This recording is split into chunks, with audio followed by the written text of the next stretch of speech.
Assalamualaikum dan selamat kita bertemu lagi. Okey. Apa yang saya nak cerita pada sesi ini ialah mengenai jenis-jenis perniagaan yang ada dan apa yang kita perlu faham tentang jenis perniagaan yang ada di Malaysia, ya. Apakah yang dimasukkan perniagaan? Itu yang perlu kita nak tengok, ya. Secara amnya perniagaan ialah aktiviti yang melibatkan urus niaga jual beli barangan atau perkhidmatan, ya. Barangan atau perkhidmatan. Perkhidmatan ni macam contohnya kita bagi khidmat massage, gunting rambut, ya. Dan barangan tadi tu contohnya kita produk yang dah siap kita jual, contohnya kita jual barang di kedai runcit, ya. Dan perkara ini membabitkan dua pihak, iaitu antara penjual dan pembeli bagi memenuhi keperluan dan kehendak pengguna, ya, dan melibatkan pertukaran nilai dalam bagi mendapatkan keuntungan, ya. Maksudnya sebagai peniaga anda akan dibayar oleh pelanggan yang membeli barang atau mendapat khidmat dari anda. Kedua-dua pihak akan mendapat keuntungan daripada urus niaga yang dijalankan tadi, ya.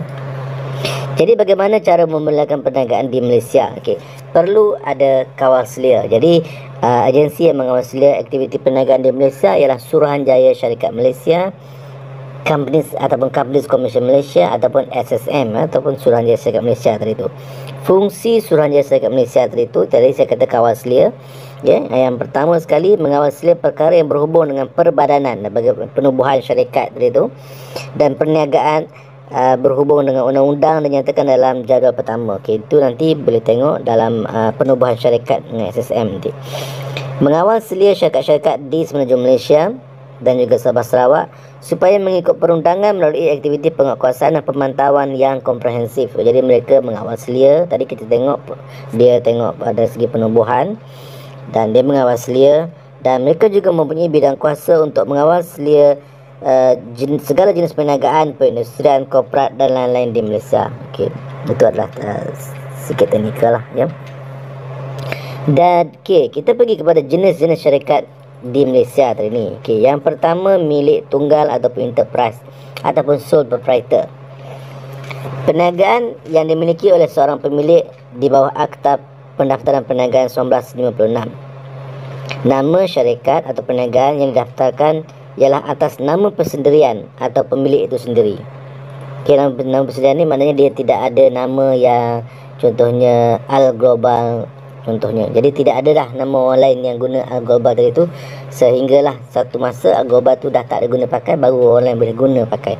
Ataupun nama dia Abdullah bin Ali, dia guna Abdullah bin Ali Enterprise contohnya, ya.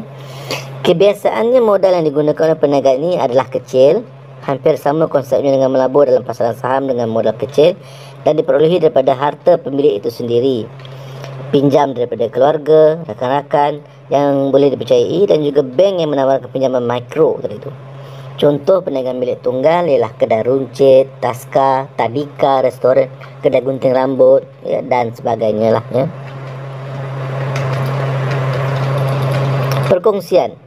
Perkongsian merujuk pada perniagaan yang dimiliki oleh lebih daripada satu orang pemilik dan tidak lebih daripada 20 orang pemilik.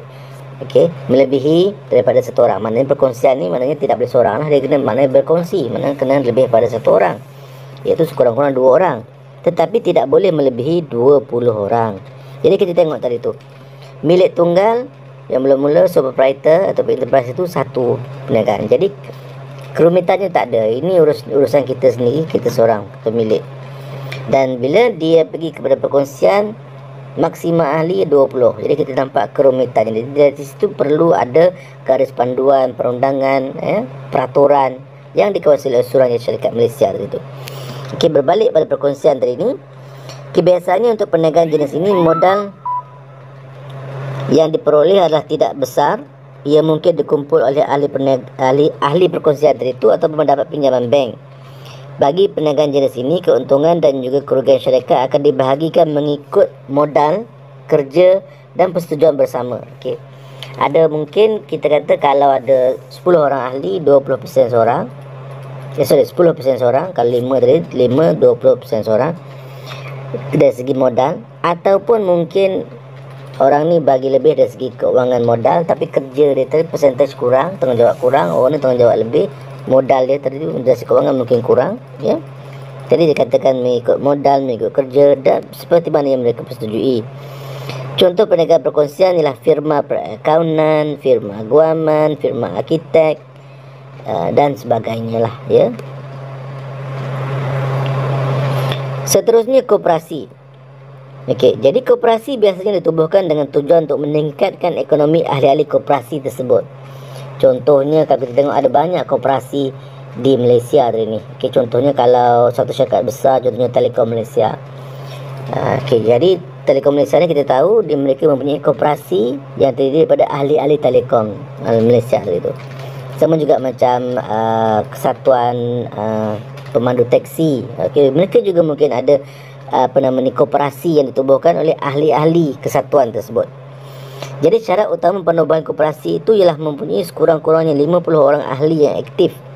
Okey, dan ahli itu memberi sumbangan dan mereka mengharapkan keuntungan yang dipanggil dividen yang akan dibayar. Jadi duit ahli akan diambil, dilaburkan dalam satu bentuk perniagaan yang disetujui melalui mesyuarat ahli itu dan dilaburkan dengan tujuan untuk mendapat keuntungan, dan keuntungan tertentu dia akan beri kepada ahli dan yang dipanggil dividen itu, ya.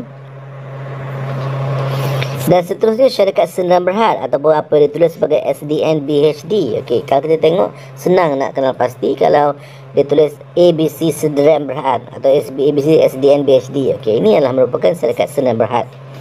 Okey, dan ahli itu antara 2 hingga 50 orang pemilik sahaja, sama macam perkongsian tadi tu konsepnya. Sementara modal digunakan diperoleh daripada penjualan share. Okey, berbeza mereka mengeluarkan saham tadi tu. Saham syarikat private limited, senang berhad tadi tu. Apa yang paling penting bagi perniagaan jenis ini, liability syarikat tidak melibatkan harta peribadi pemilik, kerana liability syarikat sedang berhad adalah terhad. Berbanding dengan sole proprietor enterprise tadi tu, ia adalah individu tersebut. Jika sekiranya individu tersebut jika sekiranya cukai, maka ia juga menjurus kepada cukai terhadap individu. Okey, jika sekiranya buat pinjaman, ialah pinjaman ke atas nama individu dan gagal dibayar, pemilik syarikat tadi itu atau nama individu itu juga perlu untuk menyelesaikanlah, ya. Dan jika sekiranya masih gagal juga, mungkin nama tu akan terjejas lah. Tetapi kalau kita tengok yang sendirian berhad ni pula, ia adalah limited liability.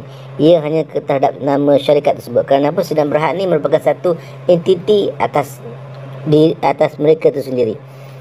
Okey, maknanya dia tidak seperti kalau kita tengok yang sole proprietor tadi tu, ia adalah individu tersebut. Tetapi kalau yang sendirian berhad tadi ni, ia tidak melibatkan individu. Ia hanya syarikat itu sendiri sahaja. Ya, maknanya dua badan yang berbeza. Kalau sole proprietor, badan yang sama dengan pemilik. Kalau sendirian berhad, badan yang berbeza. Pemilik tadi tu tidak akan dikenakan apa-apa jika sekiranya syarikat gagal membayar hutang ke apa. Tetapi perlu ingat, jika sekiranya ada antara pemilik ataupun mereka yang menjawat jawatan penting dalam syarikat bersetuju untuk menjadi penjamin, ya. Maka jika sekiranya syarikat gagal bayar, mereka akan juga terpaksa untuk menanggung kos inilah, ya. Sama juga macam sole proprietor tadi tu, kalau ada kita buat ahli contohnya buat pinjaman perniagaan dan dijamin oleh Abdul, maka jika sekiranya ahli bergagal bayar, Abdul akan diminta untuk membayar lah. Berbalik kepada sendirian berhad tadi tu, syarikat ABC sendirian berhad buat pinjaman dan dijamin, bank kata perlu ada penjamin, dan ada pemilik saham bersetuju untuk menjamin dan mereka layak menjadi penjamin, dan mereka juga terpaksa inilah. Tapi jika sekiranya mereka tidak menjadi penjamin, hanya syarikat sahaja buat pinjaman, tidak ada penjamin, maka ia setakat syarikat dan pemilik syarikat tidak boleh dikenakan apa-apa tindakan oleh pihak bank lah, ya.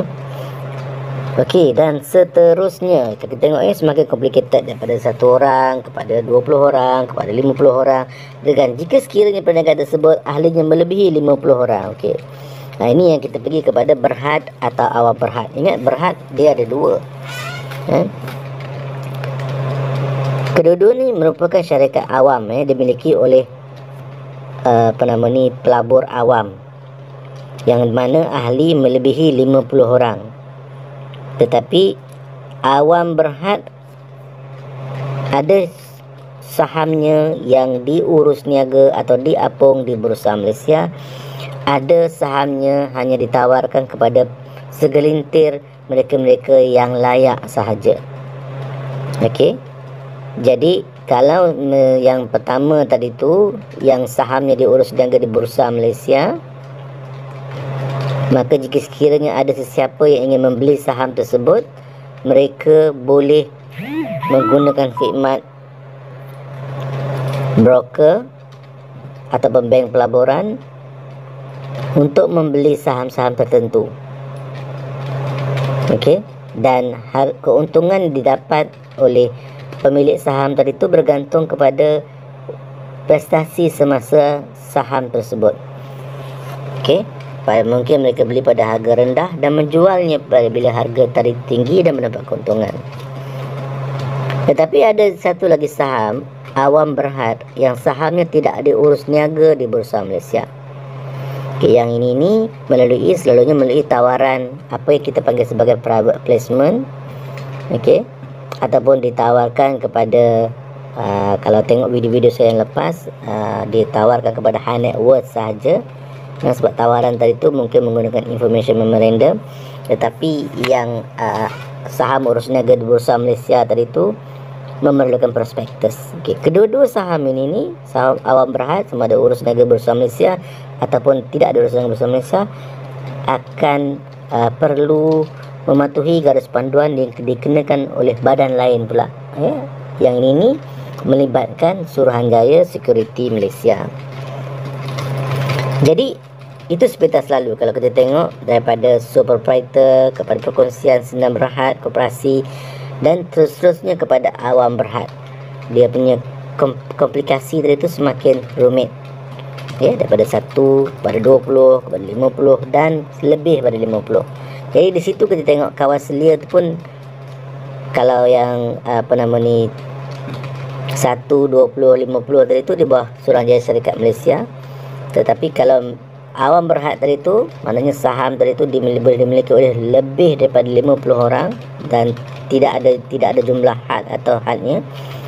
Ia juga melibatkan kawasan agensi yang lain pula selain daripada Suruhanjaya Syarikat Malaysia. Suruhanjaya Security juga terlibat. Okey. Jadi saya rasa itu sahaja penerangan saya seperti selalu. Kalau anda rasa video ini bermanfaat, sila like dan juga share sehingga kita bertemu lagi. Assalamualaikum dan selamat sejahtera.